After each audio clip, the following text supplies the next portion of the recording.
Okay, Pam, the recording and the stream are both active. Thank you. Wonderful, thank you. All right, good evening, everybody. It is the Monday, May 17th, 2021 regular school board meeting. It is 6:01 and I will call this meeting to order. First order of business is taking roll call, starting with Mr. Bryant. Here. Ms. Buck. Mr. Derricks. Here. Ms. Ostendorf. Here. Ms. Tower. Here. Ms. Tift. Here. And Chair is here. So we currently have 6 board members. I'm anticipating that Ms. Buck will be joining us momentarily. We'll go ahead and stand and say the Pledge of Allegiance together. I pledge allegiance to the flag of the United States of America and to the republic for which it stands, one nation, under God, indivisible, with liberty and justice for all. Thank you, everybody. Mr. Bryant will be sharing our vision and mission this evening.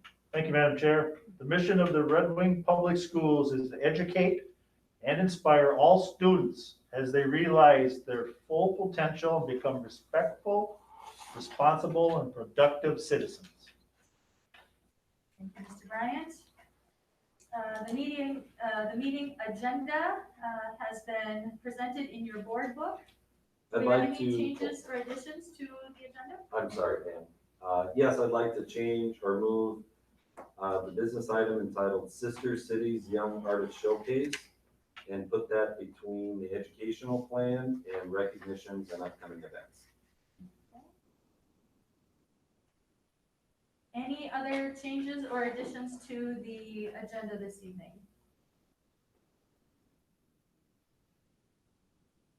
All right, seeing none, then I will look to entertain a motion to approve the agenda with that change, moving Sister Cities Young Artists directly after the educational plan. So moved. Moves approval. Second, do I have a second? I'll second Tift. All right. Any other discussion or changes? All right, we'll take a roll call vote on the agenda, starting with Nikki Buck. Aye. Mr. Derricks. Aye. Ms. Ostendorf.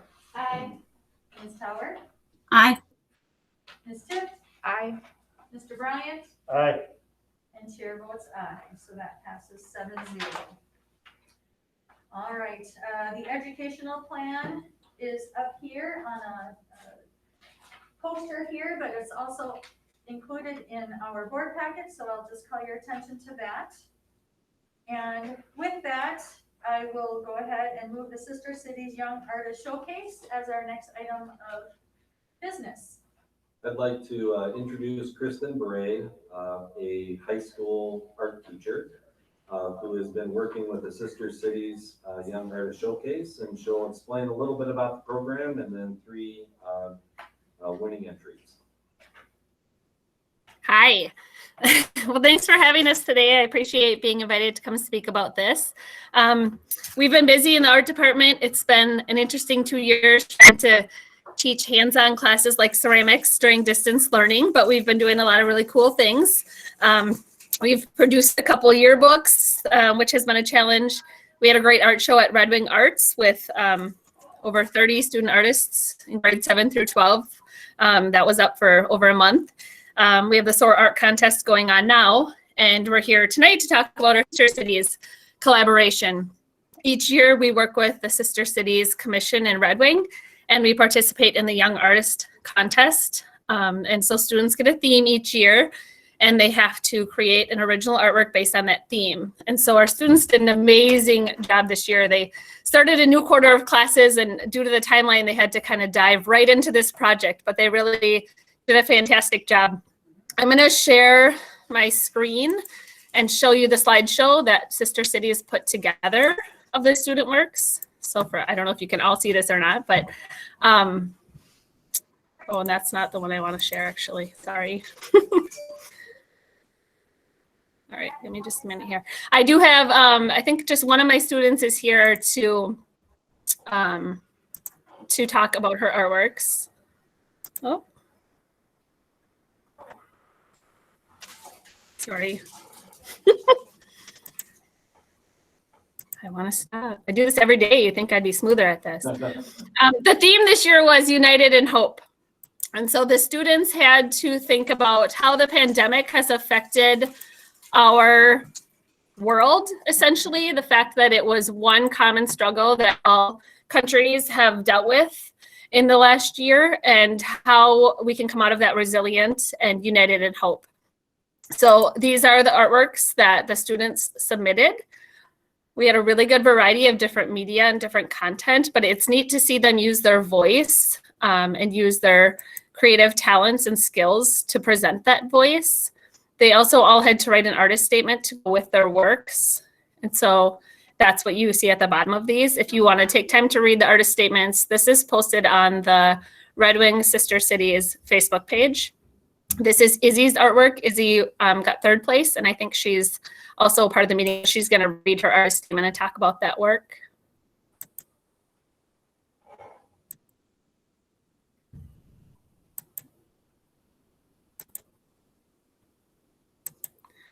So it's a pretty broad topic, and so it's neat to see how they all take it different directions based on their artistic styles, their experiences, their visions, and also their own hope. This was Hannah's. Hannah got second place.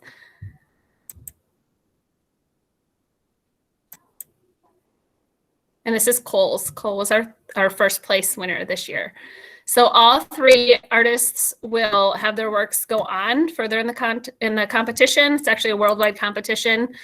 We've had students the last couple years that have been able to go on and get to the finalist level, which is really neat. So that is an example of the artworks that our students submitted. I think Izzy is on. Izzy, if you want to talk about your artwork.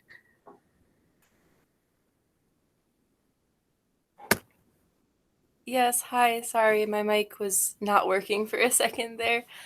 So should I read my artist statement then? I might need to. Yeah, that'd be great. I'll try to put your artwork back on the screen if you want to read your artist statement and talk a little bit about it. Okay, cool. My computer's being slow. So, yeah. But basically, before I read that, like, we had heard a bit about like previous themes, and I wanted to not just use this year's, but also kind of think back to what they had done in the past. So like, I believe one of them was how we're like staying connected.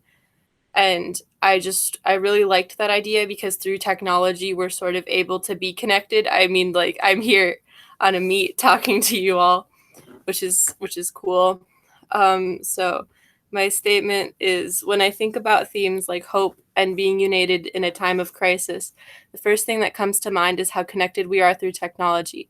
Technology has allowed us to get information, to encourage each other in this time where staying connected is tough, to provide support for those who need it. It is an incredible thing, the concept of strangers going out of their way to encourage one another. The wire that surrounds the figures connecting them represents this beautiful thing that we have been able to see in recent times. It shows us that even in times where we're not allowed to see others, people will always find ways to remain in touch. And I just think that's a really like neat thing, how people on the internet kind of go out of their way to provide support to others when they see they're going through a tough time. So yeah, I don't know. That's my drawing. So. And Izzy did her work digitally, which is really cool to see more students doing now. A lot of them have their own tablets and are able to complete their artworks digitally. So Izzy was the winner of $50 from the Red Wing Sister Cities Commission for her artwork. So Yeah, very cool. Thank you. Congratulations. Thanks for. Yeah, thank you, Izzy. Congratulations. That's Yeah, Yeah, thank you. Awesome. And thank you. And I don't think the other two could make it. I know Cole was absent today and Hannah had to work. But I encourage you, if you get time, to jump onto Facebook and look at that slideshow and read their artist statements and view their artwork even closer. So Their yeah, so artworks thanks are again for very having awesome. us. Yes, thank you. I think I need to go now, but Thank you, Izzy. thank you. And thanks, Kristen, for doing this Yeah. work. What a great way to for people to express their feelings. Yeah, art is a great way to share their voice, and we're really happy to have the opportunity for them to be able to do that in many different ways. And thank you for having us tonight to share that. Go. Thank you, Kristen. Appreciate it. Thank you, Izzy. Next on our agenda this evening is recognitions and upcoming events, which is a great segue because we've already had a little bit of that. Does anybody have anything they'd like to add or share for recognitions or upcoming events?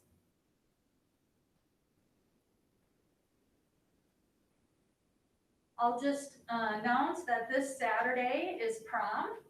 I believe it's going to be outdoors, and the Grand March is 6 o'clock. It is open to the public. If you bring your lawn chair, it'll be outside.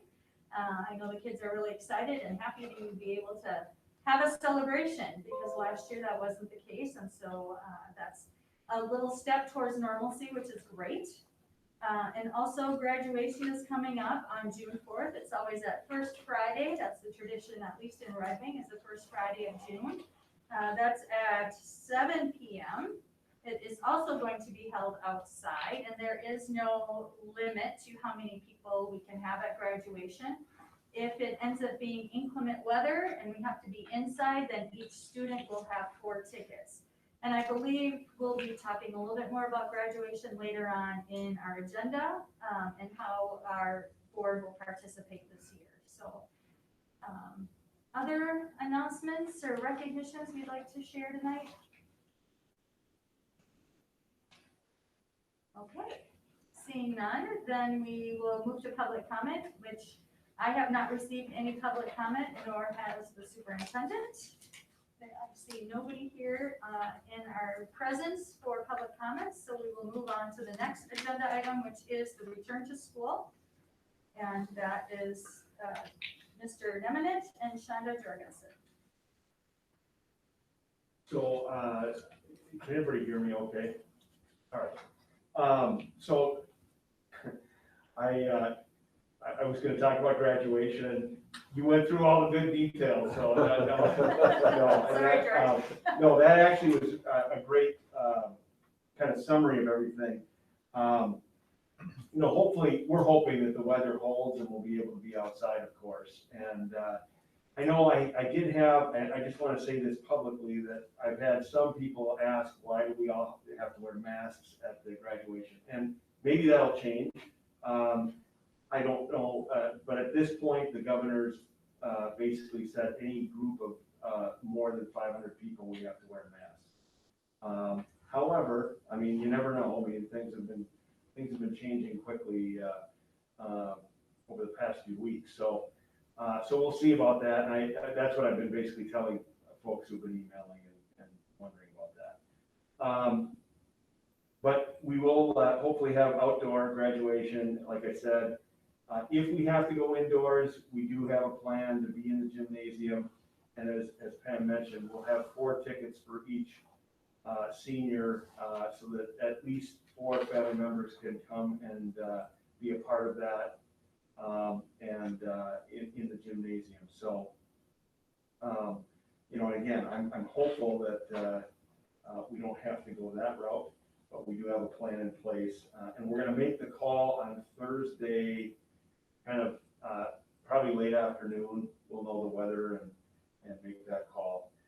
We had a meeting with our maintenance and buildings and grounds just to see what kind of timeline they needed to set things up. And so that was kind of the idea, is that we could give them enough heads up with a Thursday call. The closer we get to it, as you all know, the better, because the weather's been so doggone unpredictable lately. We do have a plan as well. I just wanted to add this part of the graduation. Of course, in the morning, we do have a rehearsal for our seniors to go through. So I just wanted to add in just some details on that. That'll start at 9:15 in the morning. The seniors come, we want them to come to the cafeteria for a continental breakfast. We have a senior speaker at that time. It'll be CC DeYoung. The students voted on her being the breakfast speaker. So congratulations to her for getting that honor, and she'll speak to her classmates. And then there's a class picture at 10 a.m. And then following that, the students will be going out to do some, hopefully out to the stadium to practice for graduation outdoors, or it'll be inside. And then I want to mention as well, we have a speaker for graduation. Emma Crombeck is the senior speaker for graduation. She was voted by her peers for that role as well. So congratulations to Emma. One thing that we're struggling with, and this is what may impact this particular group here, is the stage is 16 by 16, and we've usually had quite a few people on stage.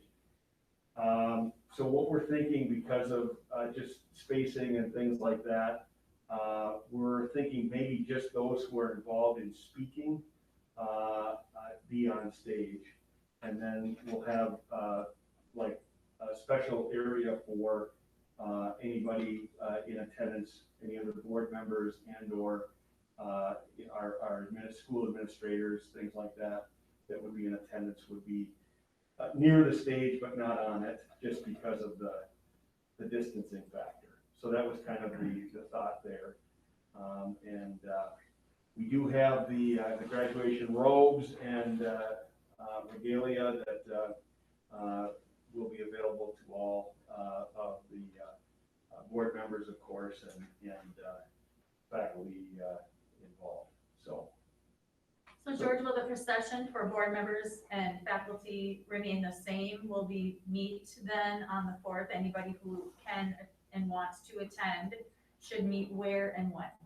Okay, so that's so I think at the in the cafeteria, we'll start the procession at the cafeteria, and then we'll proceed out from there. So kind of we'll proceed from the back entrance there, and then out to the outside. And I think the way we're gonna approach the field is, so if you're looking at the bleachers from the school, we'll go to the right side and go out through there. There's a sidewalk there. It's kind of nice, and it's a little better, I think, footing for everybody. So that'll be the approach to the field. Trying to think of anything else. Probably it. So. So probably be a good idea as far as the, I would say maybe be there by 6:30, or maybe even a little bit earlier than that. I'd say 6:15-ish, because we'll be going out. The graduation ceremony itself will start at 7. So, you know, the processional before that will probably begin about 6:45-ish. So. Thank you, George. Mm-hmm. I will say that I have done a number of these through the years, and it's one of the best nights of the entire year. So if you can make it and you feel safe to do so, please join us, because it's a really great event, and it's a great way to honor and be there to witness our senior graduating class. Yeah, and it's been quite a few years since we've done it outside, so if we do get to do it outside, it'll be kind of nice. Madam Chair, Yes, sir. I told you at our agenda meeting that I probably would not attend, just because we don't know today where we're actually going to be. One less person there might, whatever. Don't get me wrong, it's an exciting night. Graduation, standing on that stage 2 years ago, shaking their hands, seeing their smiles, the parents down with pictures was wonderful. And I didn't have anybody graduating, but the chair will be speaking. If for some reason that comes, she can contact me. If something happens, you can't do it, I'll be there. I'll be there in spirit, but not in presence unless I'm needed to fill in for just one less person to worry about and all that with this unusual times. So thank you though, George, for filling us in and all that. Absolutely. Other updates for return to school? I'll just throw in a quick comment. We received the latest projections for Goodhue County, and we've been at 48.47 for 3 weeks in a row, and we'll be at 22 here with the latest projections. So it's good news for the county in terms of our COVID rates. They're still 2 weeks behind? Yeah, they're always 2 or 3 weeks behind. Is this when you wanted to talk about the change in mask wearing for school board meetings? Yeah, if you'd like. Yeah, and so go ahead, Pam. I was just gonna say, I'm sure all of you have received an email from the Minnesota School Boards Association. They have said that the Minnesota Department of Education has weighed in and says that the mask requirement for Minnesota schools pursuant to Safe Learning Plan is for during the school day and school activities, which means that in the evenings in our school board meetings, we no longer need to wear a mask as a requirement. A school board may choose to impose a mask requirement for school board meeting attendees if it wishes to do so. We're not going to make a decision on that this evening. Jackie just sent us the mask policy, which is 808. But we can discuss it and see where people are at. The school itself is going to continue, all staff and students are going to remain wearing masks through the end of the school year, which makes sense for us to also do that through the end of the school year, but I'm completely open to what this board would like to do and where their feeling is at. So Holly, you're in the queue. I might have missed it, and you might have said it. Was that you didn't have to wear a mask if you were vaccinated, or it didn't matter? It doesn't say anything about if you were vaccinated or not. Okay, I just wanted to clarify that. Okay.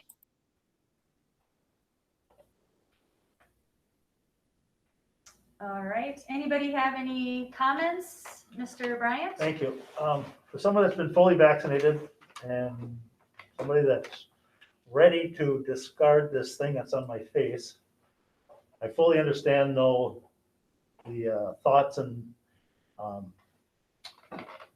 things that people want to do, and I totally support everybody that chooses to wear a mask and all that. So I think as much as I'd like to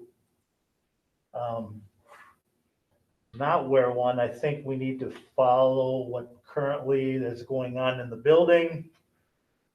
So if I remember right, June 4th is a Friday. Our next meeting is the 7th of June. The school year is over on the 4th. So technically after our next school board meeting, we may be able to not wear a mask. But in the meantime, we're a workshop next week, and I'm fully on board with continuing it on, but I think we're all ready to get back to some normalcy, me included. And for those of us who are here in person, we are all socially distanced. So that's another extra protective factor. So we'll just see how it goes in the next week. Arlen, I see your name in the queue. Thank you, Madam Chair. Good news to hear that things are starting to lighten up a little bit, and we're getting to the point where maybe we can get rid of these masks.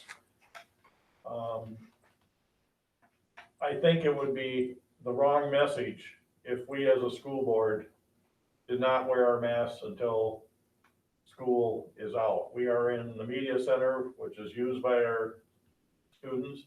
We're in the same building as our students are in. And I think we need to make sure that we follow through until the end of the school. Like Jim said, I'm very receptive to considering lifting the masking requirement as long as we can comply with all laws and such on once the students are out of school here. So by June 7th, they're at that meeting, make a decision at that meeting. But I am fully behind getting rid of the mask unless something changes, if we comply with law, but I'm not in full favor of doing it, no matter what the law is, until our students are no longer required to wear masks. I completely agree. So it sounds, yes, Jim? Let's just throw it on the last part of our workshop next Monday to have a little further discussion because to see, we can't make a decision there, but we can have a more discussion Sure. since we Great just idea. kind of added to the agenda Yeah. tonight. meeting. Yeah. Will you make sure that gets on the agenda since we can't speak about anything that's. We're not down for there? about 10 minutes, and I think that's all we need. 10 minutes. No problem. Or less. Great. I'm seeing a lot of head nods and agreement, so we'll bring that up next Monday when we get together and just see where we're all at. But it sounds like we're all on the same page this evening, which is great. Good, thank you. Anything else on the return to school, Arlen? Yeah, I was just gonna say, if we're going to talk about that masking a little bit, I would like to, we're going to have to make a decision on as soon as we can get information on what our masking requirements will be for school activities and such in our building over the summer. So hopefully there'll be some information that can be shared that's as current as of the time of that workshop on what may need to be done or not done, because those decisions will have to be made as we educate our students through the summer and how we're gonna respond to all that. So if we could have that information next Monday, that'd be awesome. Thank you, Arlen. That's a great point. I will add that to our agenda committee meeting for next Tuesday. We don't meet next Tuesday. Right, Two yeah. Tuesdays. And I know the governor's gonna be issuing some guidance as far as masks and other mitigation strategies for this summer. And so as soon as that is issued, then obviously we'll bring that to the board for review. Hopefully it's this week, we'll see. So maybe we need 15 or 20 minutes at the workshop for that item. I see Shonda Shonda answered it. Okay, perfect. Well, Yeah, I just wanted to say that we're still waiting on the guidance for summer. They did point us in a direction, but that document was written on 5/6, and all of it in there still has masking, still has distancing, still has everything in it. So we anticipate something coming down the pipeline in the next, hopefully, week, so we can prepare for summer. So as soon as we get that information, we'll forward it on and we'll go from there. Perfect. Thank you. Anna, How soon does summer school start? There are some programs in June, right? How soon does that start up after the board? George? Well, I can say, yeah, the 9 through 12 credit recovery will start the next week after school's out. Correct. and there are many sporting programs and student activities that start right away that Monday at 7 a.m. on the 7th. So, Great. yeah, the sooner we have that information and be able to disseminate it, the better. Good. I'm glad to hear that. Hopefully that'll be coming this week. All right. Anything else on return to school? All right. Well, thank you, Shonda and George, for being here this evening, and we'll move on in our agenda then to school board reports. The first one listed there in our board packet is finance. Any updates on finance? No updates? Nope, not as of today. We meet at the end of the month, so we'll have from June 7th. And I'm not going to say anymore. Okay, sounds good. Operations, anything new to report? No, Madam Chair, it was canceled last 2 weeks ago. There was not enough topics, so we'll go again first, Okay. June 7th, if there's a need. We have nothing new to report for personnel since we last met. Legislative and Policy Committee, anything to report? Yeah, this is Arlen Derricks here. I'll give an update. We met today prior to the meeting. We worked on the non-discrimination article for policy. We discussed data sharing procedures, and then policy changes. Trying to remember what items those were on. Policy review as well. But then the policy review, we're working on several items. We went over them, and some of those will be ready for approval at the June 7th meeting, I believe. I was trying to get all the different numbers here back out of the agenda, and I lost them for whatever reason. I have 214, 414, and 415 that we think can go to the board at the next meeting because they're pretty straightforward policies. It shouldn't require a lot of discussion. there are others that we're gonna review more at the next policy meeting and then bring them to a future meeting, probably July. Thank you, Anna. I found my policy numbers here now, but that's, so anyway, there will be some stuff coming, but we got quite a bit accomplished, I think, tonight in certain areas, so. Great. Nothing new to report for negotiations. All groups would like to wait until we get more guidance from the state on what our funding situation will look like. Any other meetings that anyone would like to report on this evening?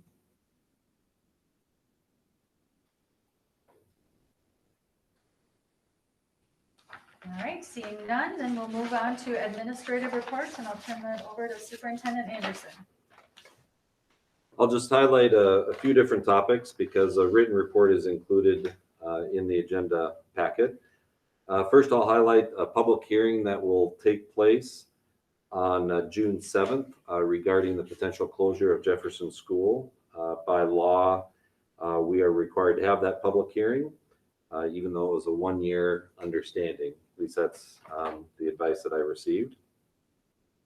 Unfortunately, we did cancel the end of the year celebration that we have each year for employees who are retiring or have served 25 years in the district. And again, there are so many questions and unknowns when the decision was made. I just decided to wait one more year. That's unfortunate. It's one of the highlights of the year because so many people like to get together, greet each other, and recognize one another. But because of that nature, it just made more sense to wait so that we can have a safer environment for everyone. The notice for the meetings have changed to reflect a Department of Administration ruling that came out saying that we cannot meet together without in person without allowing the public to join us as well. So anyone from the public can be here at these public meetings or at the committee meetings, even though we have a hybrid setting. And so I just want to let you know that the reason that we decided to do that was simply because of a Department of Administration ruling or interpretation. The next item has to do with again, the plan is to include all board members in the anti-bias diversity training during staff in-service week. The equity team also recommended a change to a policy that includes a provision about providing that training to board members. And so at some point in the near future, the Legislative and Policy Committee will review that possible change before coming to the school board. You can see the potential topic or the topics for upcoming board meetings. The board workshop a week from tonight has to do with online learning, school board pay plan, and as we just discussed, policy 808. You can see kind of a snapshot of some potential topics for the June 7th meeting. There have already been some additions based on the Legislative and Policy Committee meeting and some other places. Pam, Jim, and I review the agenda the Tuesday, typically the Tuesday before a meeting. So this is just a quick snapshot now, and then we'll review that agenda when we meet together. And then you can see a list of potential workshop topics in the future. We're starting to address a lot of those, so I'm excited about that. That's all I have. And as always, if you have suggestions or ideas for future workshop topics, we're always wanting to add to that list, things that you want to learn more about or have a deeper dive into, things that we want to discuss. Please bring those ideas forward. We'll get those on the list. And we'll get those worked into our agendas for workshops coming up. Holly. Did you want any ideas now, or did you want us to email them? I think emailing them would be great, if you don't mind. Okay. That'll keep us moving along. All right. Anything else, Superintendent Anderson? That's all for now, unless there's some questions. See no questions, so we'll move on to item number 3.1, which is the consent agenda. Does anybody have anything they'd like to pull from the consent agenda? Mr. Bryant? Madam Chair, I'd like to have the minutes pulled from our last meeting. Okay, I'll explain why. all right. Anything else? All right, then I'm looking for a motion to approve the consent agenda minus number 1, which is the board minutes for May 3rd, 2021. So moved. Anna, do I- Second. Second by Mr. Bryant. Any further discussion? All right, seeing none, then we'll take a roll call on the consent agenda minus number 1, starting with Mr. Derricks, Aye. Ms. Ostendorf, Aye. Ms. Tower, Aye. Ms. Tift, Aye. Mr. Bryant, Aye. Ms. Buck, Aye. and chair votes aye. That passes 7-0. All right, now we'll address number 1, board minutes from May 3rd, 2021. Madam Chair, I was not in attendance at the meeting, so I wanted to abstain. So I didn't want to abstain to the whole consent agenda, just to the part that I was not in attendance for. All right, so Mr. Bryant was not in attendance on that date, so if we I'll can make. abstain from my vote when you call my name. Sure, so we'll make that change in the minutes? Or I don't think there's a change to make. He's just explaining why he's gonna abstain.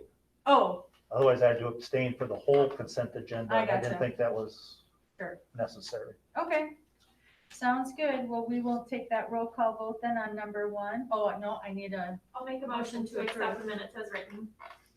I have something really quick. yeah, It's- It says I was absent. I don't remember being absent. You came later, Holly. It says that you were absent for the call to order, and then it lists later when you arrived. Thank you. Oh, now I see it, between 2.2 and 2.3. Perfect. all right, so Anna made the motion to approve the board minutes number 1. Do I have a second? I'll second, Tiff. All right, any other discussion? So we are voting to approve number 1, the board minutes. We will start with Ms. Ostendorf, Aye. Ms. Tower, Aye. Ms. Tift, Aye. Mr. Bryant. Abstain? Ms. Buck, Aye. Mr. Derricks, Aye. and chair votes aye. So that's 6, 4, and 1 abstain. Okay, moving right along, donations and grants. Superintendent Anderson. Yes, we have 3 donations. 2 of them are from the Red Wing School Foundation. Let me just find the applicable page here. As always, the school foundation provides so much support for our students and staff members, and we thank them so much for those donations. This time it was $820 for Hubda Hall microphones and $520 for Corey Hill virtual experience. We also had a donation from the Southern Minnesota Initiative Foundation of 500 books in English and Spanish to increase at-risk families' access to literature.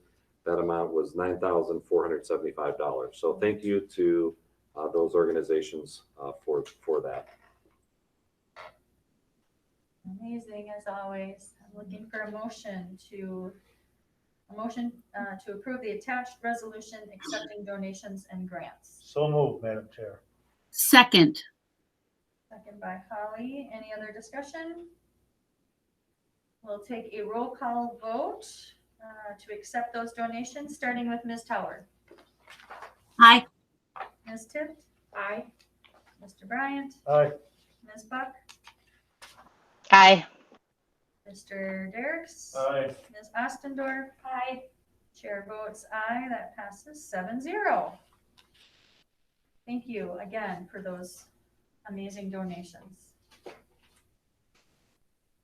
COVID leave under the American Rescue Plan Act. I'll turn that over to Jackie and Amy to discuss further. All right, Amy is on the call with us. I am here in person in the media center. In your background information, you can see the information we presented previously is at the beginning of the page. If you turn to page 2, you can see the 5 options we looked at. And I'll just kind of run you through why we chose option 3 as what we're recommending. Option 1, if we implement the plan as written, every part-time employee who works this summer would get 10 days of paid leave from the district. Every pool staff, every high school kids junction staff, all of them. And if we don't have tax credits to pay for them, the community ed fund balance does not have fund balance to pay for them. As unfortunate as that is the situation if we implemented option 1. Option 2 would be to implement it as written, but only until the end of school. This would mitigate the need for the summer staff, but still could be costly to the district if there is not tax credits to implement it. Option 3 would be to allow any employees who have not used up the original 10 days from the Families First Coronavirus Act to use them up before the end of the school year. This would not be eligible to tax credits, but we would be able to then give these employees some paid leave, and it would also then not be available to the casual and summer staff unless they worked last year and did not use all their. Option 4 would be to implement the plan for limited uses.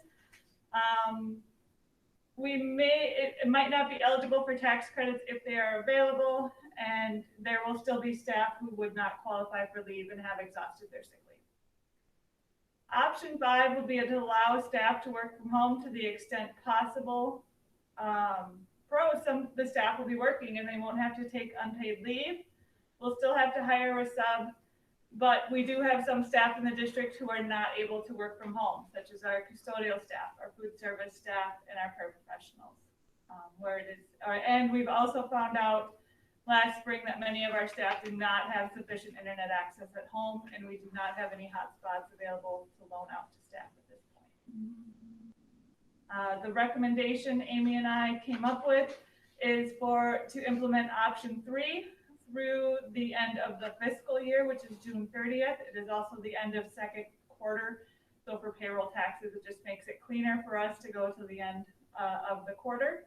The qualifications for leave would be the employee or dependent is sick with COVID, is awaiting a COVID test, is receiving a COVID vaccine, or has been ordered to quarantine by the different individuals listed there, and they would have to fill out the emergency paid sick leave form. The emergency paid sick leave form is not new. Anyone who's taken COVID leave to date has had to complete it. Any questions for Amy or I?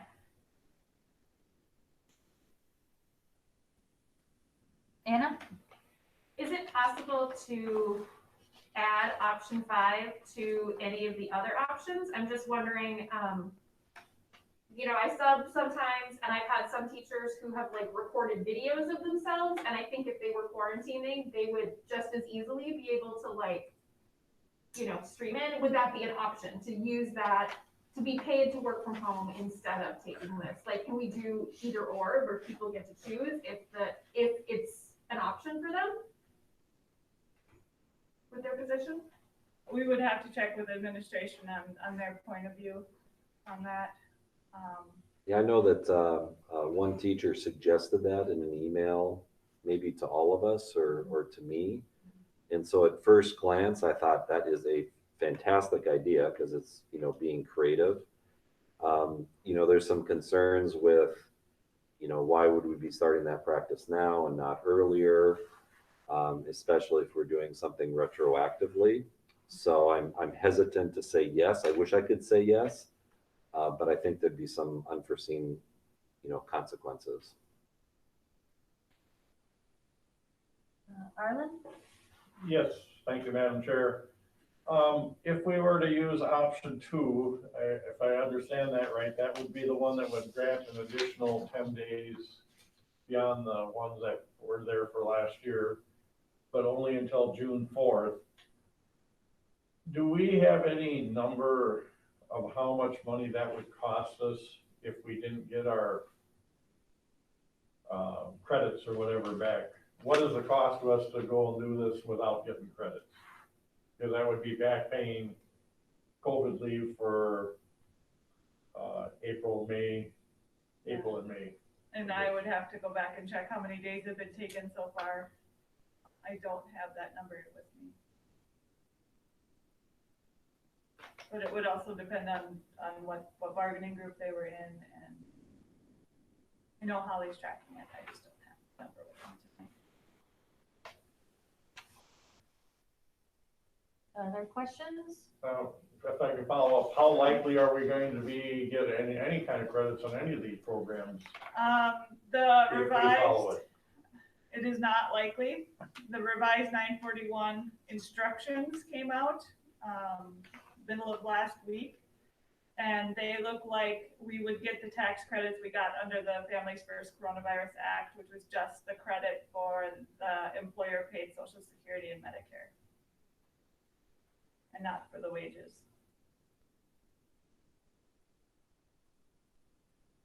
I'm just going to make a statement that I wish I had a little more information what the cost would be, but I really think option 2 might be the way I'm favoring at this time. I don't want to get into commitment going through the summer, but I also understand those that have used up all their sick leave and then had COVID leave because of quarantine. And I know some people maybe aren't real pleased with how I stated things last meeting about quarantine and trying to make a determination one way or another. But I just think that maybe option 2 is something that we should consider.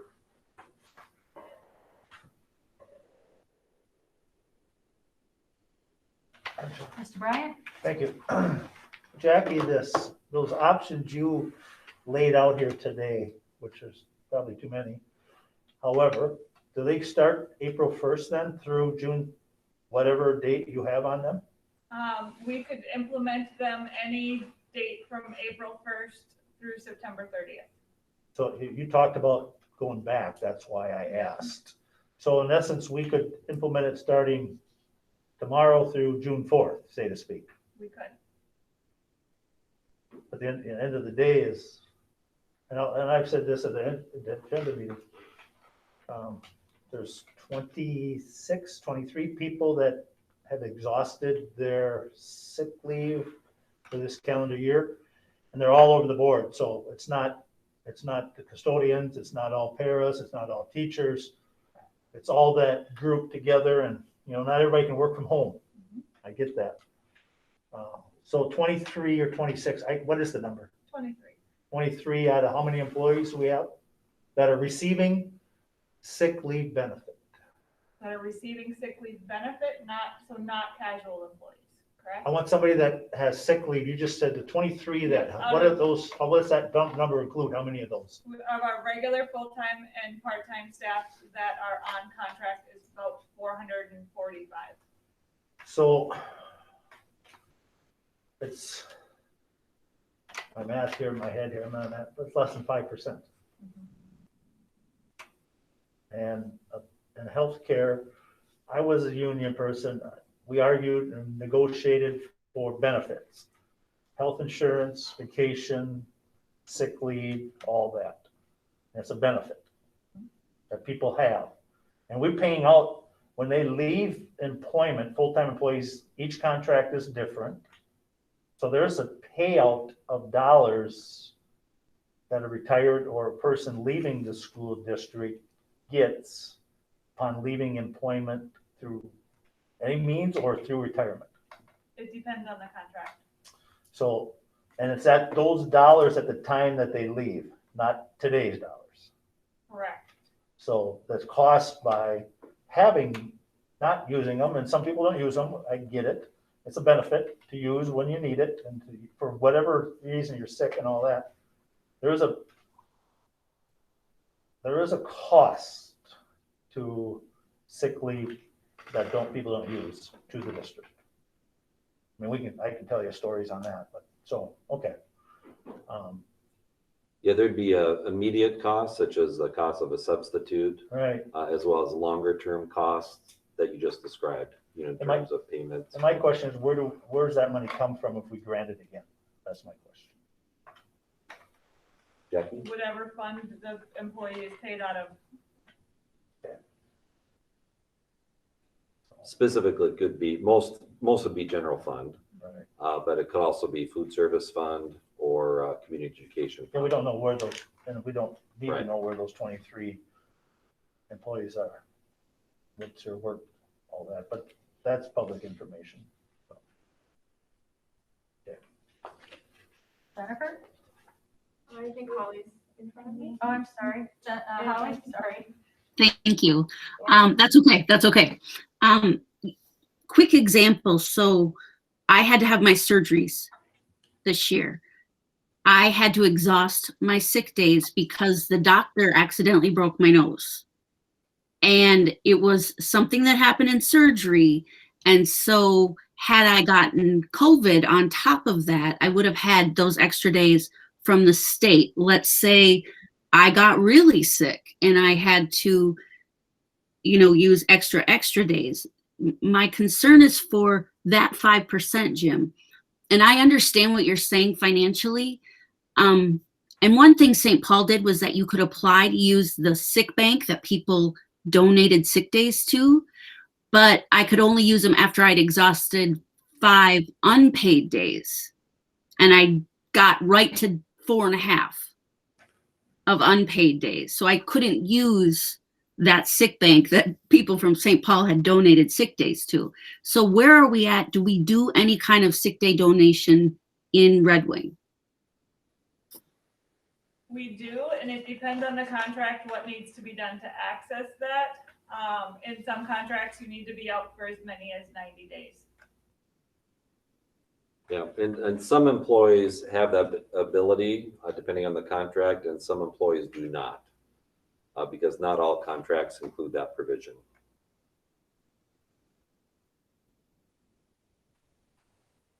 Now Jennifer, sorry about that. Actually, Anna. Oh my gosh. It's okay. Somebody needs to watch this. Cue for me better. Anna, sorry. Okay.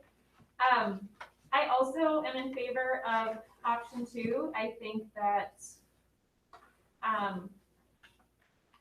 COVID is a weird extenuating circumstance. And, there's a whole variety of reasons why people may have exhausted their sick time and may have already used the 10 days, especially if you have kids who have had to quarantine, or, I think we think about it being very generally that, oh, you have to quarantine for 14 days, and then you're done. But I know at least 2 people who have ended up having to quarantine for more like a month because some people in their household got sick and they had to wait until they tested negative to then start their next 14-day quarantine. So I think that COVID is an extreme situation. We're talking about a relatively small number of people, but with a huge impact to those individual people. I hate to make decisions that are gonna cost the district exorbitant amounts of money, but I think in this case, it's the right thing to do for those people who are affected, and certainly without, any faults of their own. It's just a weird situation, and we're asking our employees to quarantine when it's necessary and for children to be quarantined to try to reduce the spread in the district, which we've done a fantastic job of. But I think that we need to compensate those people if we can, and I just think that's the right option. Now Jennifer. Thank you. I I agree, either option 2 or option 3. My thinking is that we have given our staff 10 days from September through April. And I think our staff deserves to have it for the rest of the school year. Like we've discussed before, COVID is not gone. People are still quarantining, especially in April and May. Now it's a little bit better, but especially throughout April, there was a lot of quarantining going on. And I just think that we need to make sure that we provide something for our staff. I'm not clear right now on whether I would go with option 2 or 3. I don't know if maybe, so option 2 would be the additional 10 days, is that correct? Correct. Okay, so that's the main difference. Are there any other differences between the two? No. The biggest difference is the additional 10 days. Would the time be the same as far as, this one says, option 2 says until June 4th, but the other one, we're thinking until June 30th, or would they, is that up to We us? could end either of them on June 30th. Okay. The downside to ending option 2 on June 30th would be any staff who worked at the pool in June Right. or part-time Kids Junction staff who worked in June would get 10 days. Okay.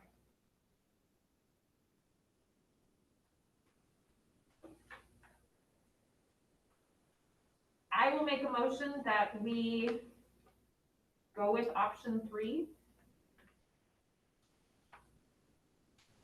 Which is what the recommendation is? Is that correct? Is that your motion, Anna? Yes. I would second that. Anna made the motion. Do we want to read the whole motion? I think that would be important. I will read it. The recommended motion is, I move to allow employees to use any remaining COVID leave days/hours that are remaining from the Families First Coronavirus Response Act from April 1st, 2020 through June 30th, 2021, which is option 3. Qualifications for leave would be that the employee or a dependent is sick with COVID, is awaiting a COVID test result, is receiving a COVID vaccine, or has been ordered by the Minnesota Department of Health, healthcare provider, or the COVID response team to quarantine. Employees who wish to access the leave would need to complete the emergency paid sick leave form. Anna made that motion and it is seconded by Jennifer. Is there any other discussion?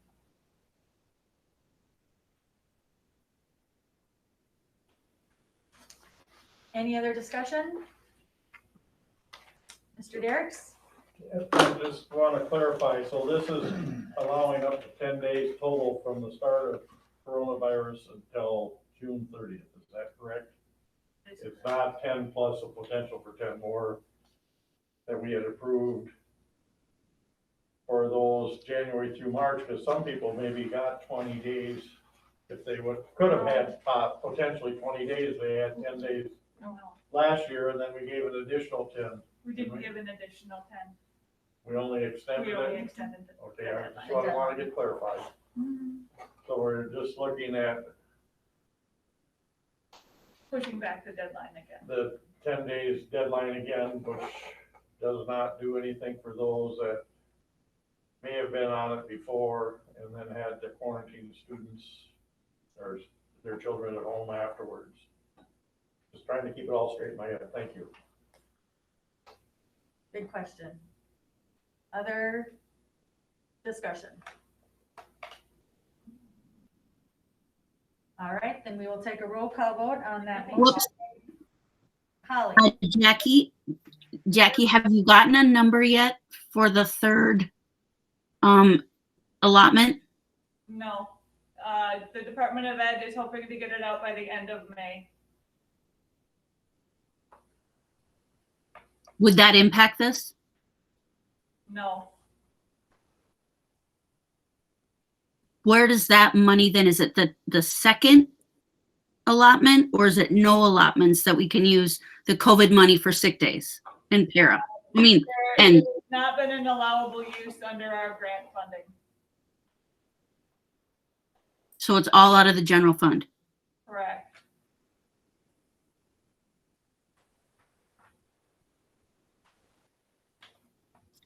Thank you. Call the question. All right, we're gonna take a roll call vote, starting with Jennifer Tift, Aye. Mr. Bryant, No? Ms. Buck, Aye. Mr. Derricks, No, Ms. Ostendorf, Aye. Ms. Tower, Aye. and chair votes aye. So that passes 5-2.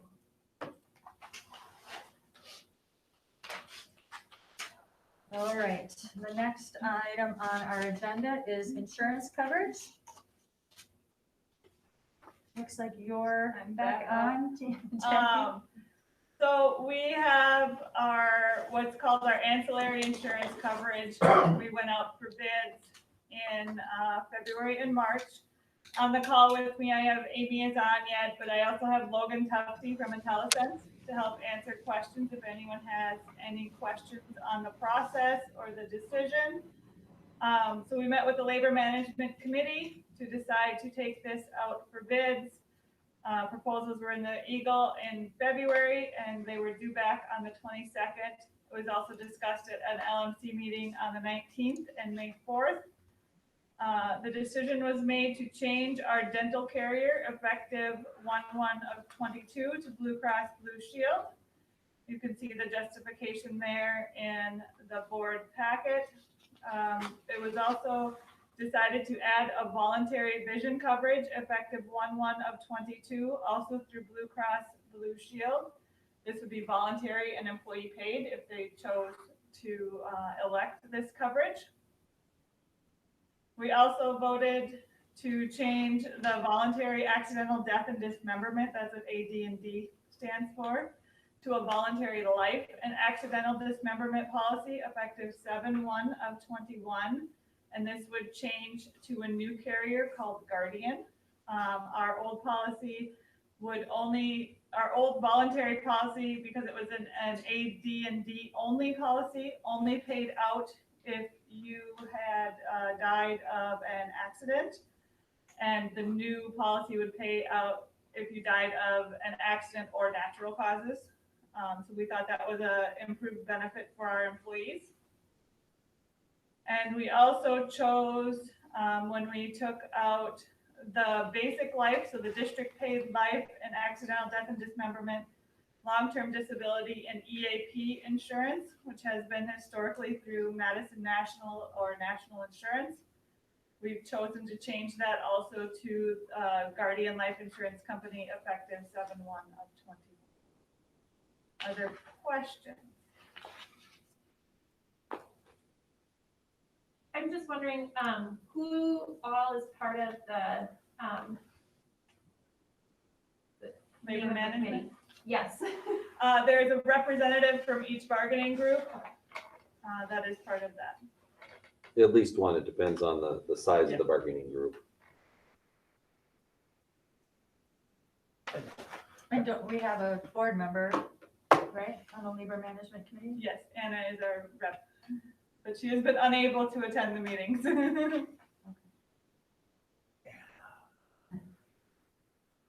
Any I got a questions? Yes, Mr. Bryant. Hello, Logan. Hi there. Lynn's not here tonight. Lynn had a prior engagement actually, so he was unable to be here. So I'm here in his place. I actually, as a relationship manager for Red Wing Public Schools, am responsible for being the primary contact with the carriers and actually generating the analysis documents presented to the LMC. So that's why I'm here in his stead today. Well, say hi to him for me. I've known Lynn. Well, happy to do so. And so Superintendent Anderson, the cost to the district on these plans is, for Jackie? Yeah, I'm One gonna have second, to I'm defer gonna to pull up the other Jackie. document. Some of them are at no cost because Right. it's, the voluntary ones are employee paid, and so it'd just be the difference in the dental and some of the other ones. While she, I'm just talking about the next fiscal year.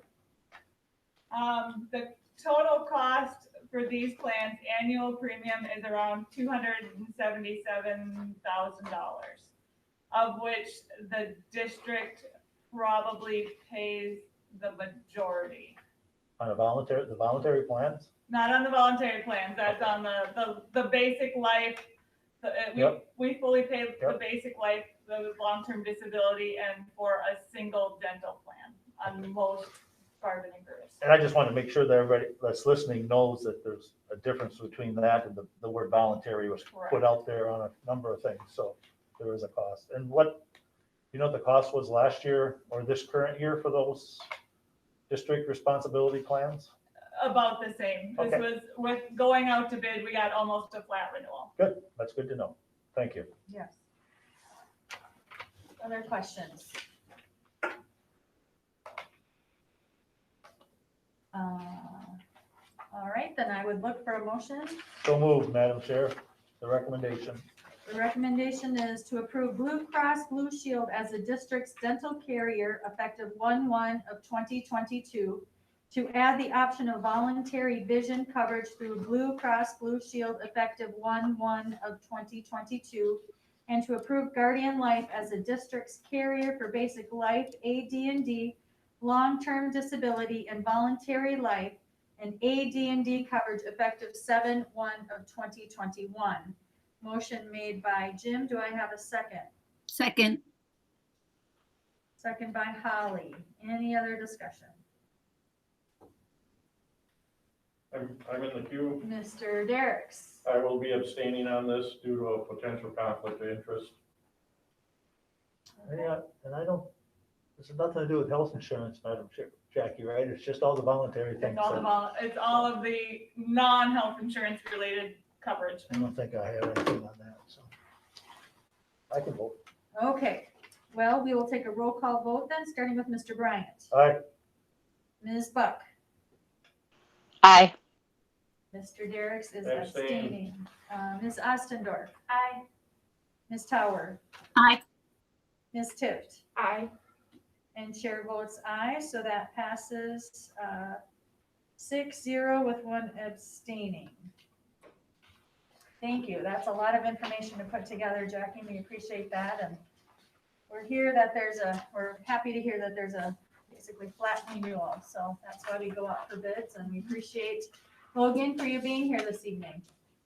Thank you very much. Okay, so the next and last item on our agenda this evening is the process for evaluation of superintendent.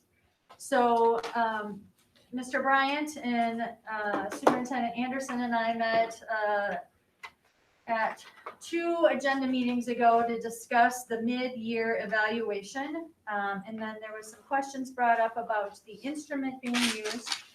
And so we paused on our current plan, and I did speak with members of MSBA, in particular Barb Dorn. She is the person in charge of all superintendent evaluations and superintendent findings if we need to hire somebody new. So she's kind of our go-to person there. A couple of things that she said was, one, she commended us for doing a mid-year evaluation because many, many districts do not. And this is just our second attempt at adding this back in. I don't know how history has gone in the way past, but as long as I've been on the board, we haven't done a mid-year evaluation. So it had been deemed prior that it was good to not wait a full 11 or 12 months before we evaluate the superintendent. So we did add in just a mid-year evaluation to kind of see how things were going. And it was recommended when it was decided 1.5 years or 2 years ago that the mid-year evaluation would be to just look at the 4 or the 5, the goals that the board had set for the superintendent, see how we're doing on those goals. That was kind of the history of how we've come to this mid-year evaluation. MSBA said, we can talk ad nauseum about how we want to do this. We can split hairs all we want on that, but we should actually have this conversation. how does this board feel we should do a mid-year evaluation? And so thank you, Holly, for bringing it up and for helping us to pause and take a deep breath and figure out how we do want to move forward with that. In your agenda packet, we've put in there kind of a timeline of what we have discussed thus far and kind of how the roadmap of where we are going to go. But I will, Ms. Jim, you have your name in the queue. I'll pass that to you. If you're done, Madam Chair. Yep. Thank you, Madam Chair. Yeah, Holly, thank you for bringing that up on that question. I think it was very relevant to us to come back and have the board have input. We discussed further the fact that the superintendent sent out the survey, it comes online, then he gets it back and then he forwards it to the chair. Well, we've changed that process where the chair now sends it out. The chair has the password. The chair receives it. It's just a way it should be done. We did add number 9. You know, because of some of the things that have happened the last whatever several months, we felt we should address some of those things through the evaluation process, because evaluation, as the chair stated, is a tool to gauge how the person's doing, whoever that person may be, instead of waiting and then saying, well, 11 months ago, this happened. Well, why didn't you tell me now? Or you did something really great 8 months ago. Why are you telling me now? Those type of things. So with this, there's a few glitches on here that I think we need to change, because on a number of them, it says goal from November 16th, 2021. To my knowledge, we haven't reached November 16th, 2021 yet. Feels like it. Feels like it, yeah. But I think we also should have some type of a scoring thing on number 9. We talked a little bit about that. We all agreed that there should be something there besides the 4 or 5 things that we talked about, how other things are going, because there might be some things that we need to be brought to the attention. I think our plan was to do it, unveil it, tonight, and I get it now. We got another week with Memorial Day. So I'm thinking if this approves tonight by the board, we'll send it out and get it back by Memorial Day or before. That way we can talk about it on June 1st at the agenda meeting, or how you want to do the closed session, not the total findings, but just talk how we got it, and then bring it to the board, which the superintendent then at the June 7th meeting with a public summary on June 21st. Am I correct on that time frame? I think with this now? I think that we're open to the time frame after we have a discussion about how we want to proceed. So I'm completely open to what we do and how we do it, as long as we all feel comfortable with the process. So Holly.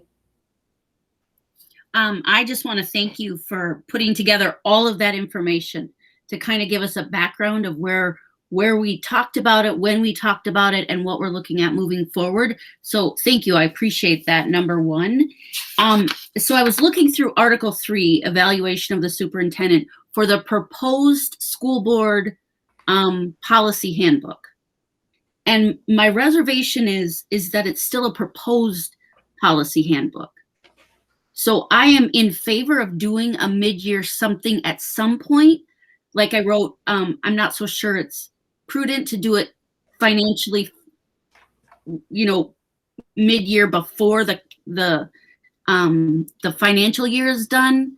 That to me doesn't seem like that makes sense financially. In moving forward with this superintendent or a future superintendent, it still feels kind of messy. And I would really like us to have this board policy draft handbook looked at more closely, so that we're actually following that as we go into the next evaluation, whatever instrument we use. Yet my issue wasn't necessarily instrument. It was, we all have a say, the timing of it, and then trying to find that, because Carson, you did send that to us, and then you said, send me back revisions or any ideas by April 13th. And to be honest, I was looking at the 2 bullet point things that you had sent us in terms of revision. So I wasn't focused on this component as much, but I like it that you put it in this packet for us to kind of, look at. So my 2 issues are we following our own policy, which is 304, based on the superintendent's, job description, something about the job position description? Does that second evaluation that you put together fall in line with the position description? And can the board members, decide if that's what they want to use, or if they want to use one full instrument all the way through? Mm-hmm. And I'm fine with whatever the board wants to discuss around that. I just think we should be really clear about the school board policy handbook, which is currently in draft form, before we jump ahead and do an evaluation outlining strategically how we should do it, just from a legal standpoint. Yeah, and that's a really good point, Holly. I did talk with Barb about that at MSBA, and I read her our policy. And that's kind of where she said, we could split hairs on that all day, because it comes down to interpretation. And, one board might see it one way, and now we've got, several new board members who might interpret it differently. And so that's why it's really great to have this discussion. So I very much appreciate that. So I'm completely open to how we proceed from here. Do we want to continue on with this instrument that was in the board packet as it is? I will say that I do have a little bit of a hesitation. I know it was the superintendent's idea to include those strategic directions. And I think it's excellent that the board looks at how we're doing as a district with the strategic directions. I'm not always sure that while the superintendent is in charge of those directions and implementing them through administration and staff, I don't know that, we're tasked with providing an evaluation on the superintendent's job performance, which can include the strategic direction. But I feel like if we really want to deep dive into the strategic direction and how the district is going, that might be more of a school board evaluation, if you will, our self-evaluation, that we could include that in that piece. I'm completely open to however we want to do it. I'm just mostly concerned with getting feedback to the superintendent in a timely manner. If we're concerned about things, he needs to hear them. If we want to praise him for certain things, he needs to hear that too. And I want, like Jim said, doesn't make sense to bring up something 8 months ago if we didn't bring it up 8 months ago. It's kind of past. So do I have any other board members have any other thoughts on how we'd like to proceed? Anna's in the queue. Yeah, so because I'm a new board member, I have not been through any form of superintendent evaluation before. My understanding is that the one that's done in the fall is more a general MSBA directed. It's not about our specific goals, correct? It's Well, about, and it can include those goals, but it's much more lengthy and formal, if you will. Okay. I would say that's what they call it. Broader too. Probably broader. It's Broader. it got moved because Holly and I first got on in 19. They had one right away, the full evaluation, and then it got changed to, doing one 18 months from then, the full one. And so that kind of got cumbersome. Now we're looking at a midterm, which he's all for. It should help the organization. For somebody that's done a number of evaluations on people, who's had them done on me a number of times, they're unpleasant. Unpleasant to do them and unpleasant to receive them. However, they're a necessary tool in making an operation flow and succeed. I can't tell you how to do it. However, if you give everybody the top score the first time, there's no place to improve. If you give them the bottom score, then they should have had that conversation quite a while ago. And so they are a tool that is, I've found to be necessary, but unpleasant is really the correct probably word that I use. So, Another question, so Jim, you were talking about number 9. All I see for number 9 is the other feedback, but you're talking about having a score. well, how, you know, there was no place during the 8 questions to bring up anything else that you want to talk Right, about. So, and I don't know how you could score that either. I just threw it out there for people's minds to start thinking about it. But if you're gonna put something good or bad on there, it should have some volume to it, some value one way or the other. And I'm not quite sure how to do that, other than list them as goals and figure out a way, and then do our public summary or through the closed session, address those more.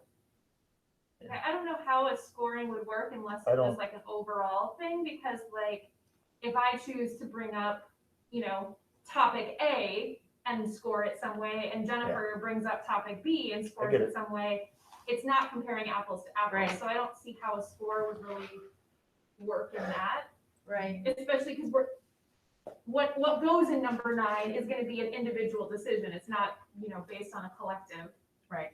You're correct, thing. but I just threw it out there, and after I said, I thought the same things, like, how are we gonna score it? But I'll throw it out there and you bit, so. Maybe We'll- it's something that we can discuss, like you said, in the closed session, the items that are on there. Right. Well, and Barb Dorn at MSBA had talked about, you know, we can have this mid-year evaluation, whatever we want it to be. We can look at specific instruments and, you know, we can have it, you know, and I think you said it well in your outline, Superintendent Anderson, that, you know, if we're going to have goals, they should be measurable. We need to be able to, you know, the SMART goals. But, you know, Barb said too, that if, you know, we have to, we can do specific numbers, we can have it be just qualitative. You know, we could have just a discussion. Here's your 4 goals, and we could just all provide feedback on those 4 goals. We could have numbers rated, or we don't have to have numbers rated. It's all up to this board how we want to proceed. You know, I personally think what are good are goals if you only look at them once a year. So that's why I always thought that at least having a pause in the middle of the year to look at the goals. How are we doing? You know, where are you at? Why are we even giving you goals if we're not going to look at them again and talk about them and see how you're doing on them? Those are personal goals that, you know, this board came up with. So, you know, that's kind of where the goals and why the goals are a part of this instrument. And How we rate those, we talked about getting those goals. I don't see those goals that we set in. yeah, November, those 4 December. goals are in here. Are they in there? Did I Yep. miss something? Yep. That's the, We gave him 4 November- goals, and they're all here in this instrument that's attached in The instrument? and what was in Okay, the board missed that. packet. 5, 6, 7, and 8 are all goals. Those were the November 2021. Yep. That should be Jennifer? 2020. Did I miss you in the queue? Oh, no, I just put my name in there. Thank you. I was just going to say that I appreciate this evaluation. I think it's good. I like having the goals on there, like you were just saying, Pam. I'm just thinking about the strategic directions, and I agree that those feel a lot bigger than just the responsibility of the superintendent. But it might be interesting to include it in this evaluation and then also include it in our self-evaluation, both, looking at it from 2 different perspectives. I also think that it's okay to do the evaluation without having the concrete policy, because we do have the draft policy. And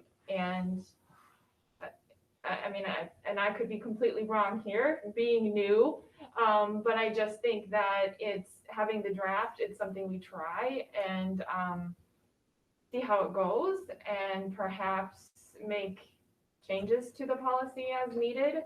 I'm not sure if that's logistically the way things should work, but it's seems like a possibility to me. So thank you for putting this together. I think this is well done, simple, but to the point, and touches on all the things that we should discuss at this mid-year point.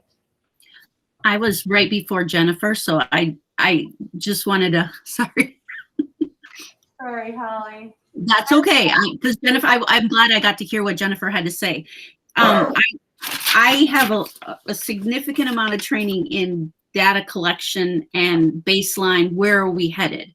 So when we look at the rubric that's set up, we're surpassing expectations for implementation by spring.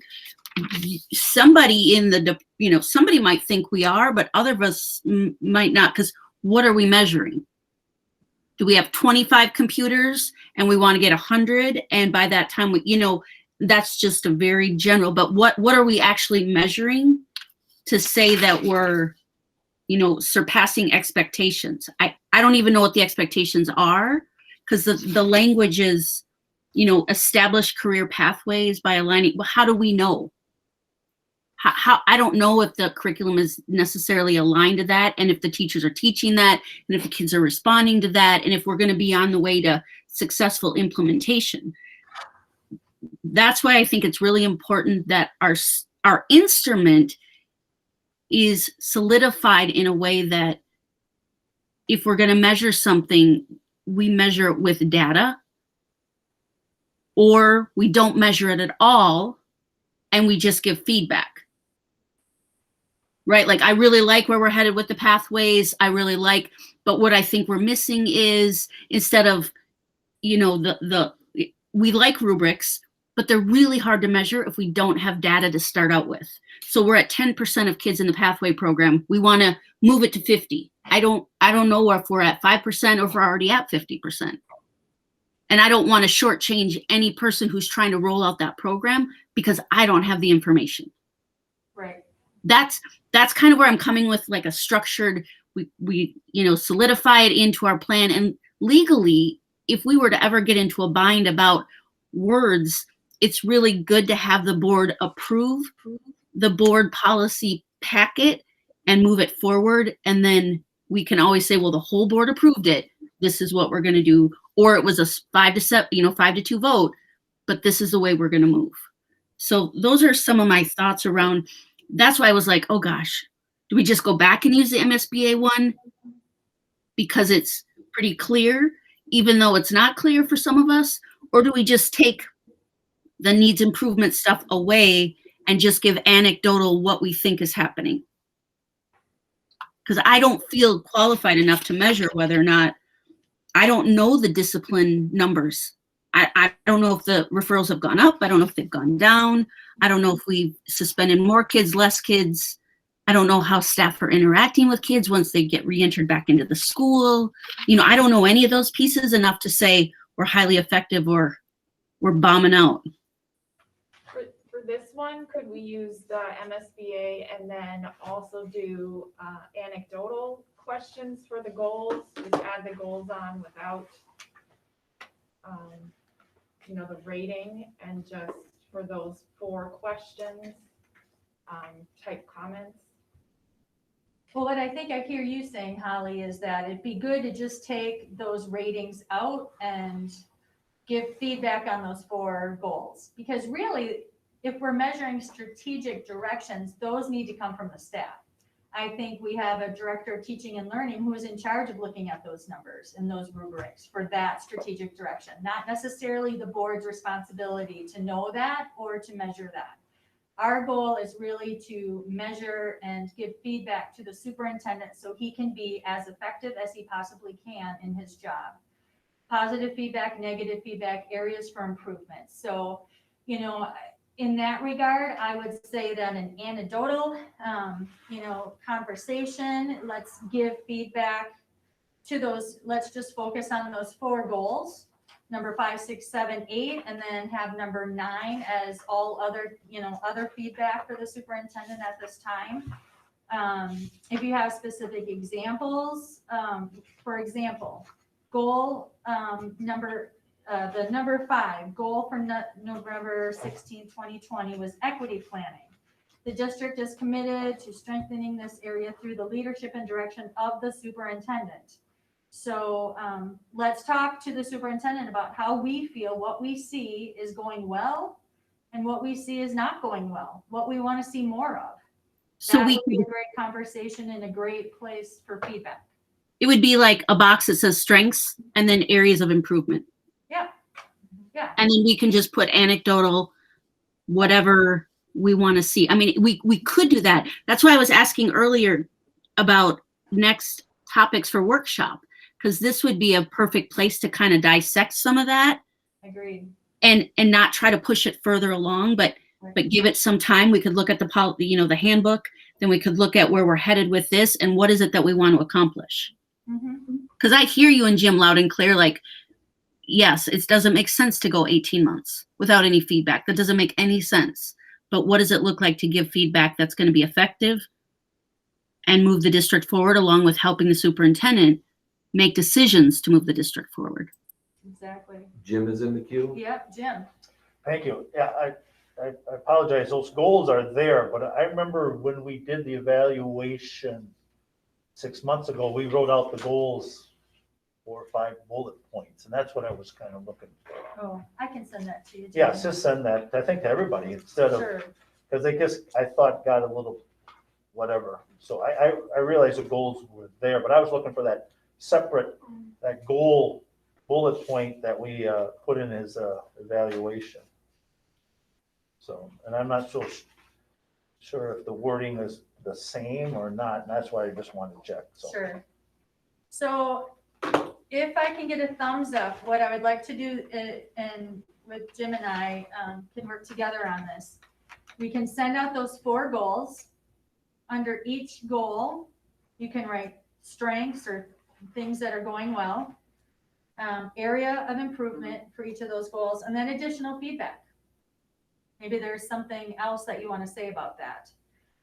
And then the 5th question will be just, please provide other feedback for the superintendent.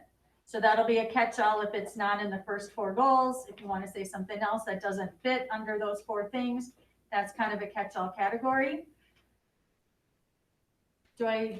Are we okay with at least just doing that piece so we can give feedback to the superintendent and then continue on? Maybe we add this as a workshop, July maybe? I don't know what's in the queue for that, but Holly, you're in there, and then Arlen. So I'm just going to quickly say back, goal 5 is question number 1. And then the 5th question is the one Jim was saying, like, just general feedback, but not giving it a rating. Would the general feedback be areas of strength and areas of need? Would we still categorize it that way? We can. To kind of keep it consistent? There's probably, it's whatever you want to put in there. Yeah. I think that going in that direction to get something, and the board may not like it next time. They might go, oh yeah, that was icky, or yeah, that really worked well, or we were all over the map. Right. And I think as long as we all understand that this is a work in progress and we're trying to figure out the best way forward, most districts don't do a midterm evaluation. So we're already ahead of the game a little bit in terms of being able to give the superintendent feedback, which I think is super important. Arlen, you're in the queue. Thank you. I think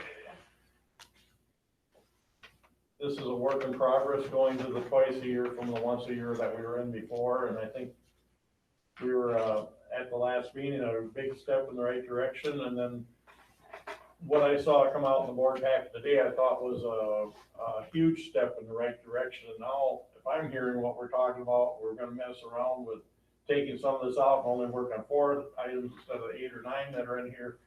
I'm all for what's on the board packet for recommendations, see how it goes, and then take the next step. As far as setting policies and when the timing of those policies and stuff come through, I think that's irrelevant at that time. Certainly you want to look at it, but this is what's going on. This is our perception of what's going on with the superintendent. Let's just get going and get it going. Thank you. Well, and I will say that Barb said that we were covered with that policy and what it says, because it said periodic evaluations. It doesn't say a specific date or time or a timeline. It just said periodic evaluations. And so we are covered that way under that policy. And just an agreed upon instrument. Correct. Can we all be in agreement with those? 4 questions would be the goals. The 5th question will be additional feedback. So 5 simple things. Give us your feedback on those 4 goals. And then the 5th question will be other. We're good? Do we need a motion? I don't know that we need a motion. This is. I'd rather see you stay with what you got here, but It if says, everybody else wants it, I'll go with whatever we end up with, and I'll make my opinions known. Sounds good. Well, I think because the policy says approved by the school board, it would be good for us to have a motion. I Yep. think. I agree. Okay. So I will make a motion that we conduct a mid-year evaluation using goals 1 through 4, which are currently 5 through 8, and then what's in the packet, along with an additional place for other feedback, with timing to be determined by the school board chair. All right. That work? Yes. I will Mid-year sec- evaluation with focus on goals 1 through 4 and an additional place for other feedback. With timing determined by board chair. That was what was in the recommendation. Timing determined by board chair. I will second that. All right, any other discussion? We'll take a roll call vote then on that, starting with Ms. Buck, Aye. Mr. Garris, No, Ms. Ostendorf, I, Ms. Tower, Aye. Ms. Tift, Aye. Mr. Bryant. Aye. Chair votes aye, so that passes 6-1. Awesome, thanks. Jim and I'll get to work right away on that. Appreciate all that great discussion and feedback. Maybe tomorrow. Maybe tomorrow. Maybe tomorrow. All right. Then the only other thing is future topics and upcoming meetings. We do have a workshop next Monday, hybrid. The next board meeting is the 7th. We've got an agenda meeting on the 1st. We've got prom coming up and graduation. Anything else anybody would like to highlight that's coming up? Okay, see, COVID numbers are going down. COVID numbers are going down. Lots to celebrate there, for sure.